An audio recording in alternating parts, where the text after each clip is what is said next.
ನಮಸ್ತೆ ಎಲ್ಲರಿಗೂ.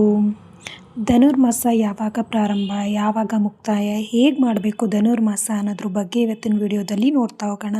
ನಮಸ್ತೆ ಎಲ್ಲರಿಗೂ. ಶಿವ ಪಾರ್ವತಿ ಯೂಟ್ಯೂಬ್ ಚಾನಲ್ಗೆ ಸ್ವಾಗತ ಸುಸ್ವಾಗತ.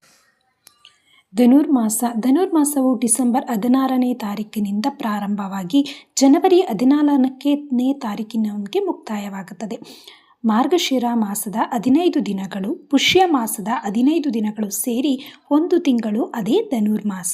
ಅಂದರೆ ದಕ್ಷಿಣ ಮಾಸದ ಪುಣ್ಯಕಾಲದ ಕೊನೆಯ ದಿನಗಳು ಉತ್ತರಾಯಣೆಯ ಪುಣ್ಯಕಾಲದ ಪ್ರಾರಂಭಕ್ಕೂ ಮೊದಲ ಬರುವ ದಿನಗಳನ್ನೇ ಧನುರ್ಮಾಸ ಎಂದು ಕರೆಯುತ್ತಾರೆ. ಈ ಮಾಸವನ್ನು ಶೂನ್ಯ ಮಾಸ ಎಂದು ಸಹ ಕರೆಯುತ್ತಾರೆ.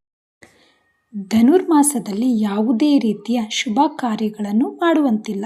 ಸೂರ್ಯನು ಧನಸ್ಸು ರಾಶಿಯಿಂದ ಮಕರ ರಾಶಿಗೆ ಪ್ರವೇಶಿಸುವ ಸಮಯವೇ ಧನುರ್ಮಾಸ. ಇನ್ನು ಮುಖ್ಯವಾಗಿ ಧನುರ್ಮಾಸದಲ್ಲಿ ಬ್ರಾಹ್ಮಿ ಮುಹೂರ್ತದಲ್ಲಿ ಎದ್ದು ಸ್ನಾನಾದಿಗಳನ್ನು ಮುಗಿಸಿ ವಿಷ್ಣುವಿನ ದೇವಾಲಯಕ್ಕೆ ಹೋಗಿ ತುಳಸಿ ಮಾಲೆಯನ್ನು ಅರ್ಪಿಸುವುದರಿಂದ ಸಕಲ ಇಷ್ಟಾರ್ಥಗಳು ಸಿದ್ಧಿಯಾಗುತ್ತದೆ ಎಂದು ನಂಬಿಕೆ ಇದೆ. ಹಾಗೆ ಧನುರ್ಮಾಸದಲ್ಲಿ ಅರಳಿ ಮರೆ ಪ್ರದಕ್ಷಿಣೆ ಮಾಡುವುದರಿಂದ ಮದುವೆ ಆಗಿಲ್ಲ ಎನ್ನುವವರಿಗೆ ಮದುವೆ ಆಗುತ್ತದೆ. ಮಕ್ಕಳ ಭಾಗ್ಯಕ್ಕಾಗಿ ಧನುರ್ಮಾಸದಲ್ಲಿ ಬ್ರಾಹ್ಮಿ ಮುಹೂರ್ತದಲ್ಲಿ ಎದ್ದು ಅರಳಿ ಮರೆ ಪ್ರದಕ್ಷಿಣೆ ಮಾಡುವುದರಿಂದ ಅವರ ಇಷ್ಟಾರ್ಥಗಳು ಈಡೇರುತ್ತದೆ ಎನ್ನಲಾಗುತ್ತದೆ.